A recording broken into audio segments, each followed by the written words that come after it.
Vous expliquez, ma mère m'expliquait qu'il fallait être consciente de la réalité et s'y adapter, même si cela pouvait être injuste. Elle avait peur pour vous, votre maman? Ouais, c'est quelque chose qui m'a beaucoup marqué moi quand j'étais adolescente. C'est que j'avais un père qui, pour le coup, et je sais pas si c'est rare, mais dans mon entourage, j'en vois peu, qui était assez progressiste, qui m'a toujours dit tu seras jamais aussi libre qu'un homme, mais tu dois essayer de l'être. Parce qu'on est dans une société qui, forcément, ne laisse pas la même liberté de circulation, de parole, etc., etc. Et ma mère, à l'inverse, avait un discours de il faut pas que tu sortes trop tard le soir. Si tu sors avec cette jupe, mets un long manteau dessus dans l'espace public parce qu'on ne sait jamais ce qui pourrait t'arriver.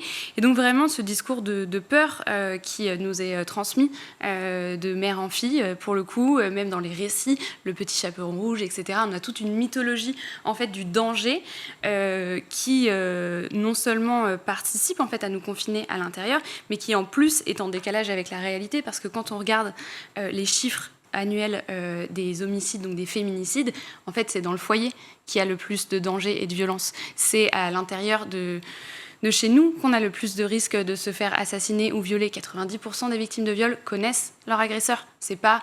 Ça existe, les viols dans la rue, mais c'est extrêmement rare, en fait. C'est vraiment faible. Et donc, il y avait vraiment... je pense cette idée que, en tant que femme, le danger est dehors et donc cette envie de confiner, de rester à l'intérieur, ce qui n'a pas de sens et ce qui en plus était assez paradoxal parce que d'un côté il y avait le danger est dehors, mais en même temps, si on commence à se méfier des hommes et à avoir un discours en disant peut-être qu'il y a un problème avec la violence des hommes, tout d'un coup, on devient féministe hystérique, on est contre les hommes, etc.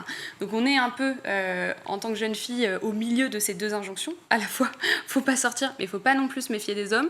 Donc on est un peu bloqué. Et je sais que c'est une éducation qui, moi, m'a marquée parce que je me disais, mais alors là, je ne sais pas quoi faire.